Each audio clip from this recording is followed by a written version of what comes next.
stuff is always more impressive than mine, even if you're standing right next to you. Yeah, I knew it. Yeah, I was like, here we go, fodder for the boys back home. Yeah, yeah. Are you going to see? You guys going to the garden?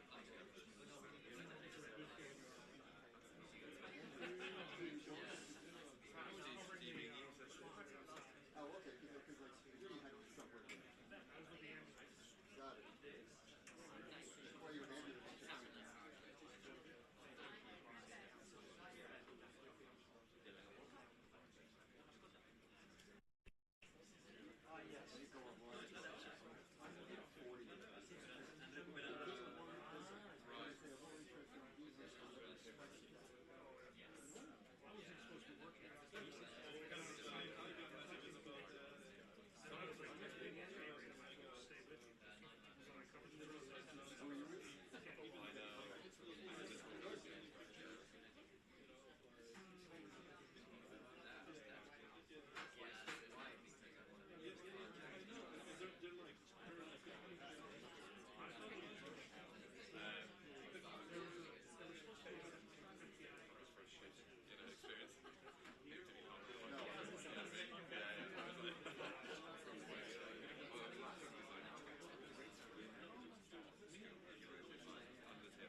That's why he's looking for it.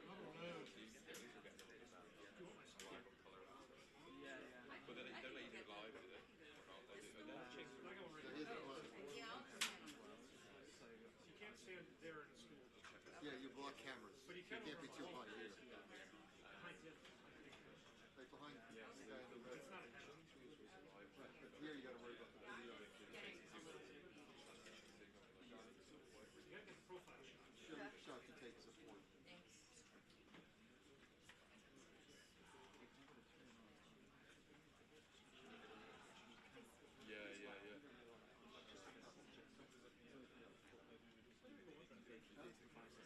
I'll really bring you. No, I would.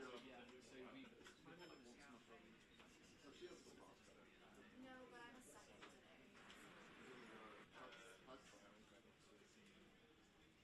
Get a stool and stand up here.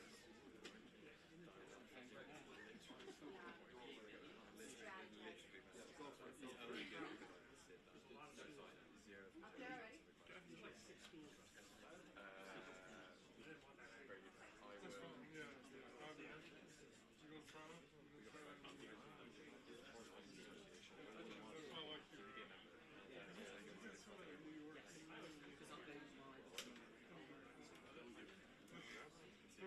Seeing you again. Good. Yeah.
Oh,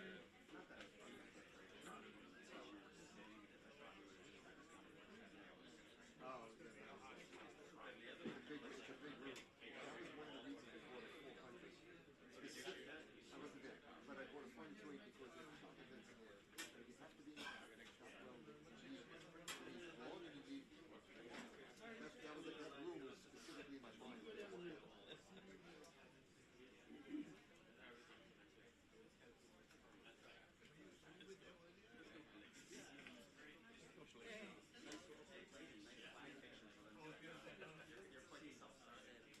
It was funny because I took those pictures, I didn't even file them, but then it went viral. And then people were like, we'll take it. When did you say you? That was on Friday. Yeah, they were setting up for you. Yeah. Were they still setting them up today? No, but they're right now at 17, they're rushing to finish the paving and repaving. I just framed that with the flag. I met some Romanians. I met some Romanians that were impressed with my that were impressed that I got some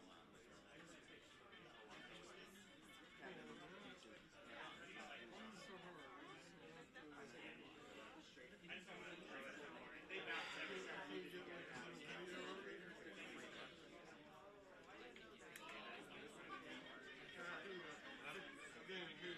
So did Tracy. Tracy Brown. She pulled a fast one on us.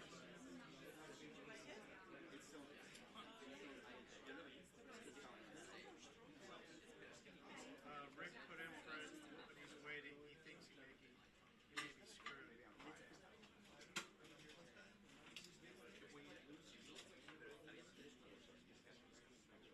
Adios, muchachos. It's the end of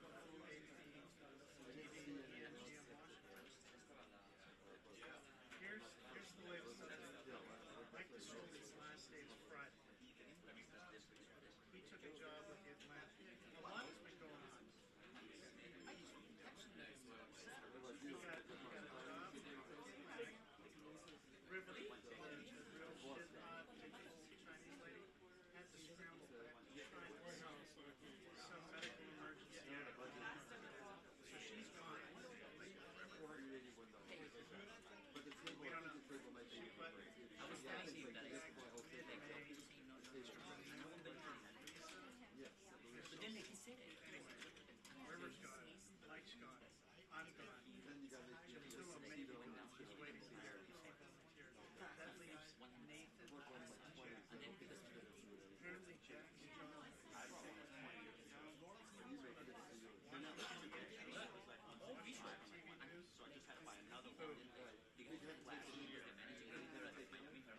Kelly did not put in. It's the old guard, dude.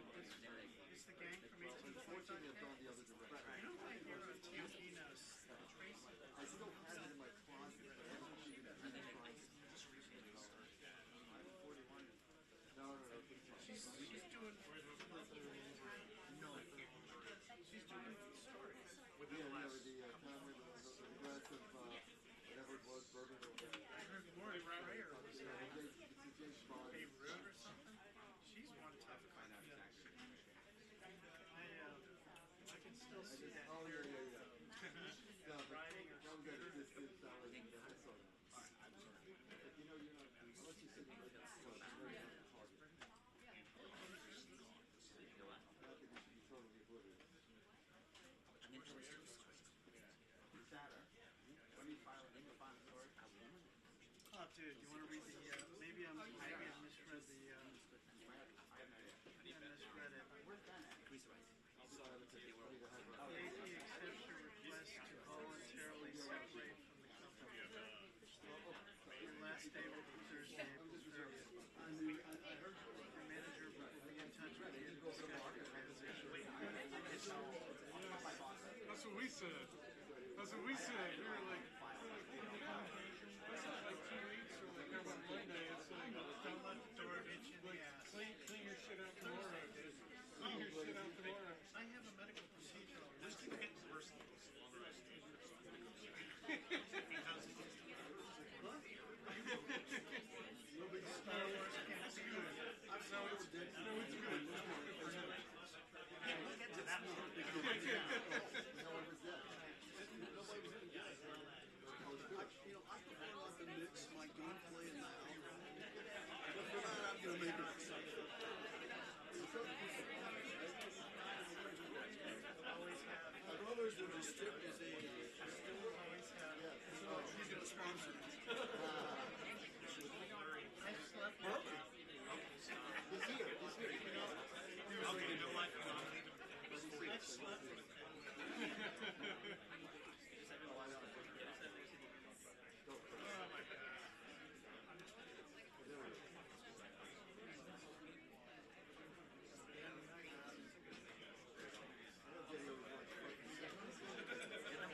sent the picture to you. I don't know if there's anybody actively.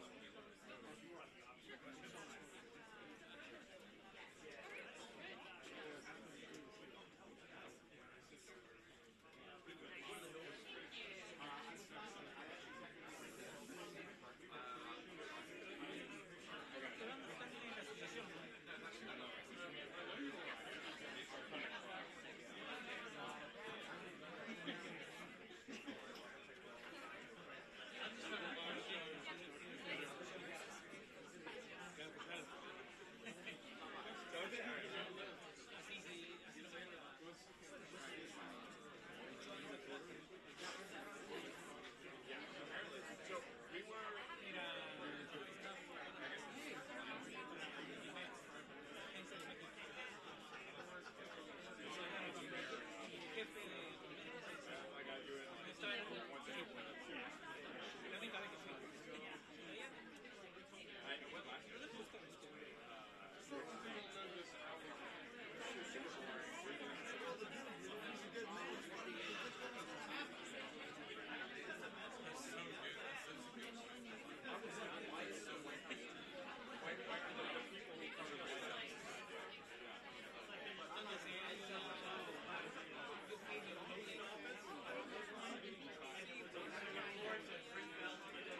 Good afternoon, everyone.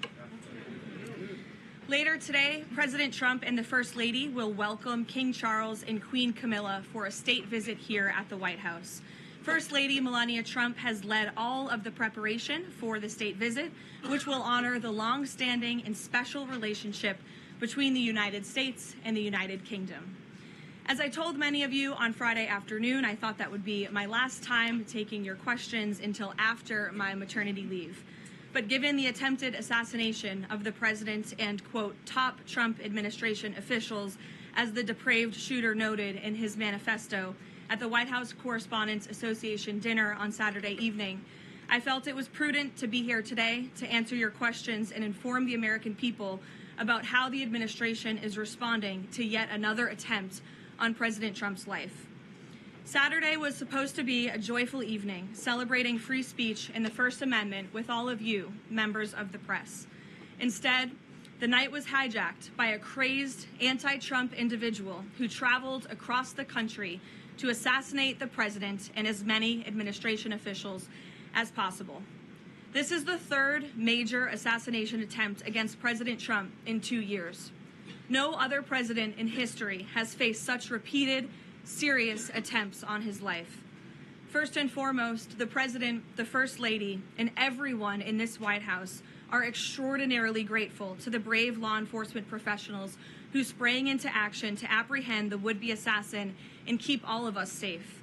The President would especially like to express his gratitude to the men and women of the United States Secret Service who acted with the utmost professionalism, courage, and sense of duty. This includes the heroic agent who took a bullet to the chest. Thankfully, he was saved by his bulletproof vest. Minutes after returning here to the White House to the Oval Office, despite fighting Secret Service to try to stay and keep the dinner going on Saturday, ahead of addressing you here in the briefing room, President Trump was intent on speaking to this brave agent to ensure he was okay, and the agent assured the president that he was. As you know, I was seated next to President Trump and the First Lady when the shots were fired before Secret Service swiftly moved us to safety backstage. The president's calm in the face of chaos, while yet another individual was trying to take his life, was really remarkable to witness, and it's something I will never forget. President Trump is fearless because he loves this country, and he is willing to put his own life on the line to deliver on the promises that he made to the American public who elected him here into the highest office in the land. And while we are blessed to have a fearless president, we should not live in a country where such constant fear of political violence permeates our society every single day. We can and we should have fierce disagreement in this country. As you all know, we disagree often, myself in this role and all of you in the news media, but those disagreements must remain peaceful. Debating, peaceful protesting, and voting are how we need to settle disagreements, not bullets. Nobody in recent years has faced more bullets and more violence than President Trump. This political violence stems from a systemic demonization of him and his supporters by commentators, yes, by elected members of the Democrat Party, and even some in the media. This hateful and constant and violent rhetoric directed at President Trump day after day after day for 11 years has helped to legitimize this violence and bring us to this dark moment. Those who constantly falsely label and slander the president as a fascist, as a threat to democracy, and compare him to Hitler to score political points are fueling this kind of violence. The left-wing cult of hatred against the president and all of those who support him and work for him has gotten multiple people hurt and killed, and it almost did so again this weekend. When you read the manifesto of this shooter, ask yourselves, how different is the rhetoric from this almost assassin than what you read on social media and hear in various forums every single day? The answer, if you're being honest with yourself, is that there is no difference at all. Much of the manifesto of the would-be assassin is indistinguishable from the words that we hear daily from so many. For example, as the First Lady of the United States pointed out this morning, just 2 days prior to the shooting, ABC's late-night host Jimmy Kimmel disgustingly called First Lady Melania Trump an expectant widow. Who in their right minds says a wife would be glowing over the potential murder of her beloved husband? And having experienced what I did with the First Lady on Saturday night, I can tell you that she was anything but that. This kind of rhetoric about the President, the First Lady, and his supporters is completely deranged, and it's unbelievable that the American people are consuming it night after night after night. As President Trump said on Saturday night at this podium, we as Americans must recommit ourselves to resolving our differences peacefully and uniting around the shared values that make our country great. The deranged lies and smears against the president, his family, his supporters have led crazy people to believe crazy things, and they are inspired to commit violence because of those words. It has to stop. And one more point. Saturday night served as yet another reminder of how important it is to fund the Department of Homeland Security.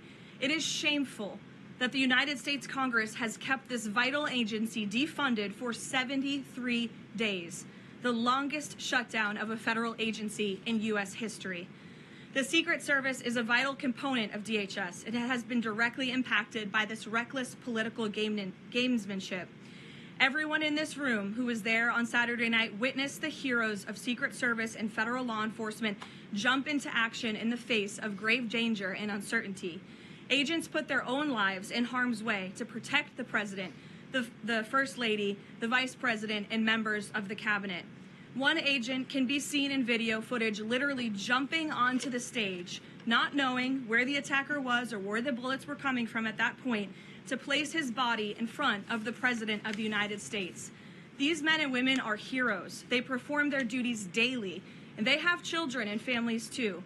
And they do it despite the political turmoil surrounding their agency. Make no mistake, this defunding of DHS should be a national scandal. If Republicans defunded DHS and we saw another attempted assassination on a Democrat president, I would hope that the media coverage would be relentless and unforgiving, and I hope that it continues to be now. With the World Cup, America 250, the 2028 Olympics, and a presidential election all ahead, the Democrats' obstruction is placing an enormous and totally pointless burden on the Secret Service that can get more people killed. Enough is enough. There should be no further debate about this. Democrats need to do what President Trump has been calling on them to do for 73 days in a row and fund the Department of Homeland Security, period. This is a national emergency, and every member of Congress needs to put their country over party and get the Department of Homeland Security funded. With that, I will take a few of your questions today. Daniel, thank you for being here. Why don't you kick us off? Thank you, Caroline. The president, Saturday after the assassination attempt, came here. He emphasized that law enforcement did their job, keeping everyone safe at dinner. House Speaker Mike Johnson came out and said he believes the president needs greater protection. What is the White House's message to the millions of Americans who wake up here today nervous, uneasy about the safety of the president at events like this and the safety of other cabinet members? Well, we certainly understand their fears and their worries.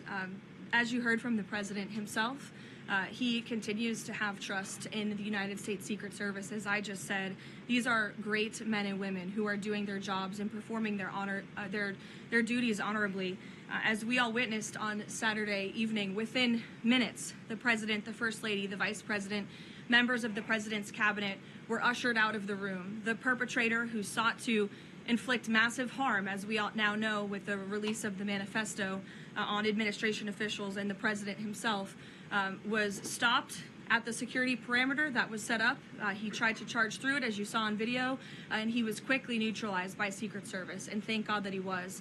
With that said, obviously, the White House is always asking the tough questions and ensuring the safety of the president. I understand there will be a meeting early this week convened by the White House Chief of Staff, Susie Wiles, with top DHS leadership, members of the United States Secret Service, and our own operations team here to ensure the safety and the security of the president, as we do have many of these major events moving forward. So we're always monitoring operations and procedures, always asking the tough questions to ensure the president is safe, and the American people should be assured there's no higher priority for the president and his staff than the president's safety. Caroline, Friday you said that you thought that gaggle out of the sticks would be your last one before your baby.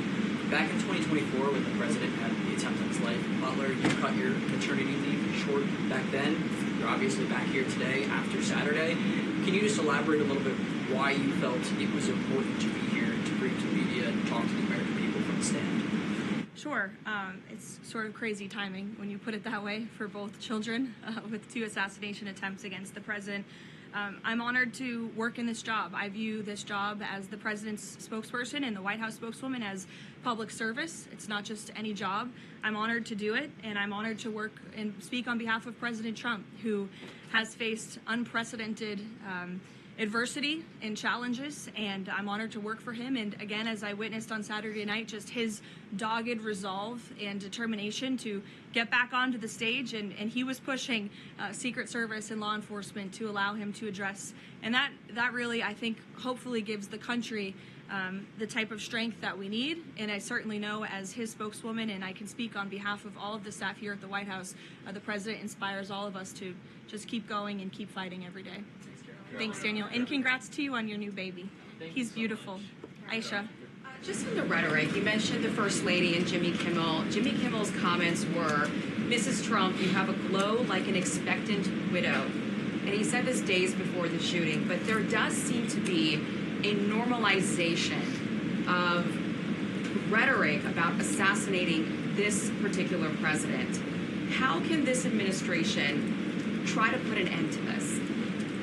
Well, I think you heard it directly from the president on Saturday night, Aisha, that in his words, we need to recommit ourselves as a country to toning down the rhetoric and to unifying around what makes our country great. That's true of everyone who works in this White House, but as I said, it's also true of everyone who has a voice and a platform across this country, whether you're on television, a podcast host,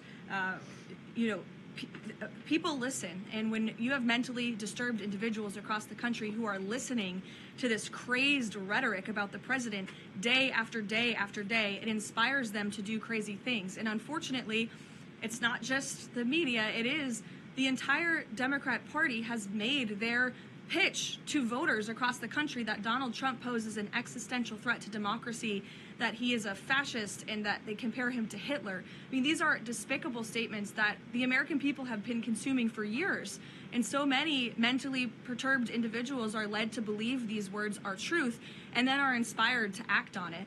I have a whole host of examples that we can share with you after. It is pages and pages of major Democrat Party elected officials saying, such as Rep. Hakeem Jeffries just this month said, "We are in an era of maximum warfare everywhere all the time." Governor Josh Shapiro said heads need to roll within the administration. Senator Alex Padilla said people are, quote, dying because of fear and terror caused by the Trump administration. Senator Elizabeth Warren, President Trump is making the country look like a, quote, fascist state. Senator Adam Schiff saying President Trump using a dictator playbook. Senator Ed Markey calling President Trump a dictator, saying that this administration's actions are authoritarianism on steroids. Governor J.B. Pritzker, never before in my life have I called for mass protest disruptions. These Republicans cannot know a moment of peace. You have Rep. Presley saying, we'll see you in the streets. Rep. Monica McIver, a Democrat representative on Capitol Hill, we will not take this shit from Donald Trump. He thinks he's a dictator. We are at war. These are Democrat elected officials calling for war against the President of the United States and his supporters. I could go on, but again, when you have people in positions of power that are saying things like this every single day for years, you are inspiring violence by people who are already mentally ill. And that's what we've seen against this president for far too long. This is disinformation and misinformation online. There will be bite-sized clips that will go viral to the point where there are Americans in this country that believe that what happened Saturday night was staged. How does this White House tackle that with social media companies out there, whether it's X, Facebook, Instagram? How do they work with these companies to make sure that doesn't get out of control? It's certainly a good question, Aisha. I don't have tangible answers for you on what we're doing with social media companies, if anything at all. What I will say is it's very important to us that we get the truth and the facts about this case and any case out there as quickly as possible to dispel some of that crazy nonsense that you do see running rampant online. And I think the Department of Justice and the FBI thus far have done a good job of disseminating the truth and the facts about this alleged attempted assassin, the perpetrator in this case, and I understand he'll be arraigned in court very soon. You all see that in the Department of Justice. Will be giving a briefing and an update later today. So as far as we're concerned, just providing maximum transparency, and hopefully people will believe the truth rather than the lies and the conspiracies that so often do go crazy on social media.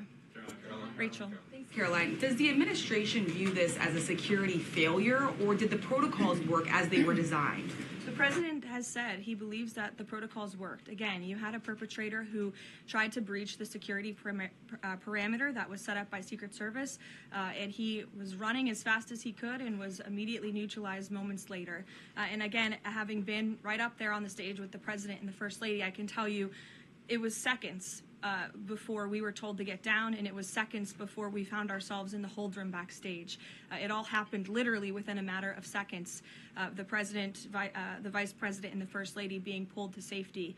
That is not done if there's a lapse. So Secret Service did their jobs well. They communicated with one another to remove the president and the vice president to safety as quickly as they could, and obviously to neutralize the shooter as well. And thank God they did, because if that man was allowed into that ballroom, it would have been a much different scene. And just one more follow-up on just how the White House could be rethinking security protocols going forward. I mean, we all remember after the attempted assassination in Butler, there were indoor rallies that were held after that.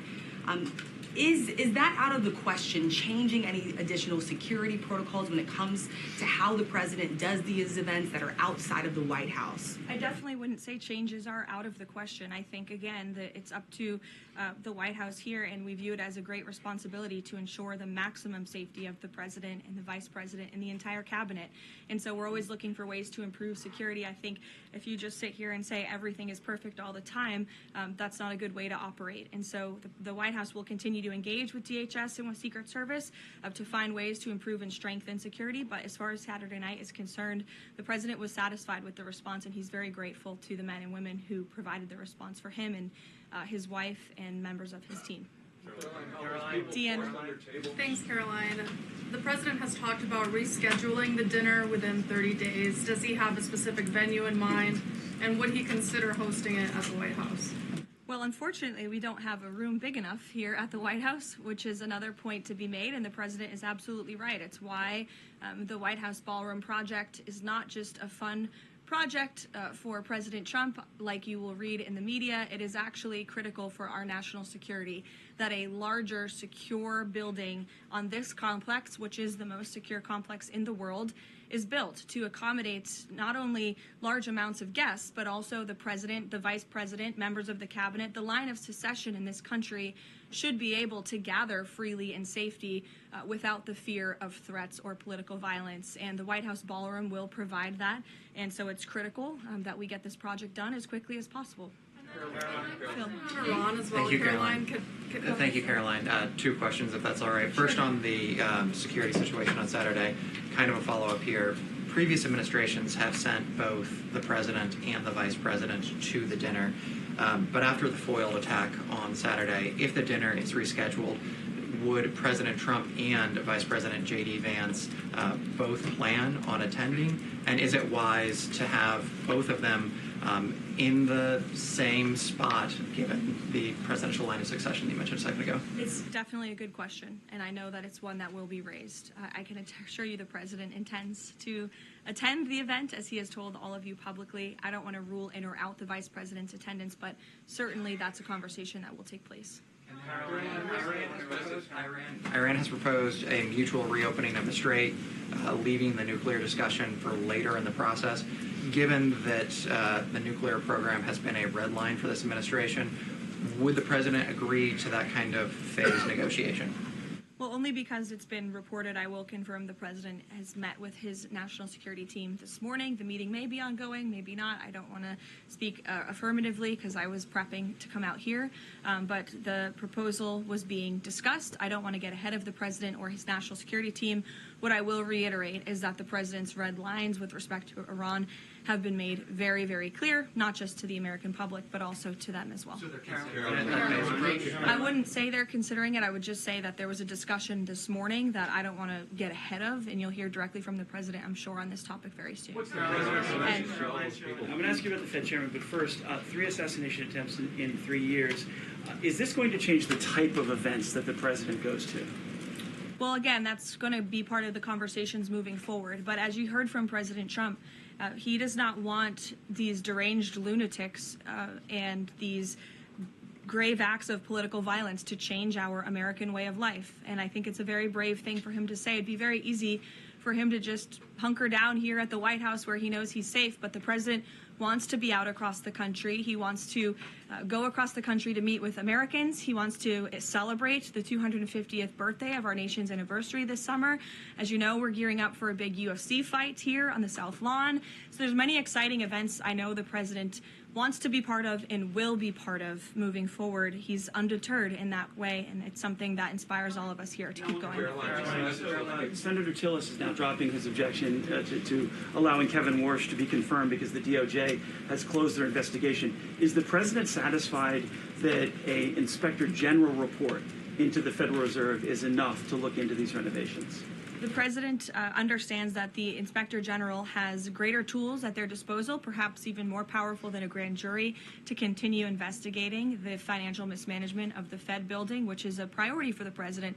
Look, he's a builder himself. When he sees something has a lot of cost overruns, is taking too long, and in this case, ripping off the American taxpayer, he wants to get to the bottom of it. I understand Senator Tillis put out a statement saying he'll support Kevin Warsh's confirmation. That has been our position all along from day one. He is more than qualified for the job, and we look forward to working with the Senate on his swift confirmation process. Megan. As a follow-up on Warsh, will the president be satisfied once the Fed's inspector general finishes that investigation, even if it finds no evidence of wrongdoing? Well, that's a hypothetical question. I'll let the president speak on it when we see the results. It's obviously far too early to say. And relatedly, as a follow-up, now that it looks like Warsh will be confirmed by the end of Jay Powell's term, is he still considering firing Jay Powell if he stays on as governor after that? I haven't talked to him about it specifically, but I think the president will be satisfied once Kevin Warsh is confirmed as the Fed chair, which he should be. Karen. On Iran, the president had said last week that the U.S. has started the process of clearing the Strait of Hormuz of mines. Do you have an update on how many have been removed and an estimate of how long that process could take? I don't, but I would defer you to the Pentagon on that. We'll make sure they get you an answer, Karen. It's an ongoing process, though. It's still actually happening right now. Again, I would defer you to the Pentagon on anything with respect to clearing mines in the Strait of Hormuz. Thank you very much. I know that you said that the White House is reviewing the security protocols for things that could be done differently in the future. Have you identified anything so far that you would like to see done differently, or ask the Secret Service to make any changes in the security protocols for the president, particularly at these large events that are taking place off the White House campus? Not yet, no, but as I said, there will be a meeting here at the White House in the earlier half of this week, so those conversations will take place. And on the line of succession... And I would also just add, look, the Secret Service does not detail their procedures or operations to the public for obvious reasons, because you have crazy people who try to hijack them and get around them. So these conversations will take place in private, but if adjustments need to be made to protect the president, they will be made. Doing like it does, for instance, with a joint address to Congress for these large events, and designating someone as the designated survivor for future large events that the cabinet attends. Well, those conversations ahead of the Whcd dinner did take place, but there were several members of the cabinet in the line of succession who did not attend for various personal reasons. So designating one survivor was not necessary, as we had several members who were not there already. Carolina, those people forced to dive under tables and fearing for their lives on Saturday night, including many of the people in this room, myself included. What is the president's message to those people who experienced that terrible trauma and maybe are still fearful today? I think he would say, as he sort of did on Saturday night, coming in here in his tuxedo, we can't allow these crazy people to let us be afraid. We have to keep moving forward, showing up, doing our job, celebrating our country, and doing what we know is right. But certainly we'd like to see the rhetoric against this president and his supporters toned down, because it is inspiring these crazy people across the country to target not just the president, but those who work for him and those who support him. And it must end. Is he following the arraignment of the suspect today? Yes, he is, and I know you all want to follow that too. It's happening in a few minutes, so I'll let you all go. The Department of Justice is also going to be speaking momentarily following the arraignment, and I pray that this is the last time I speak to you for some time until after my maternity leave. So thank you, guys. See you soon.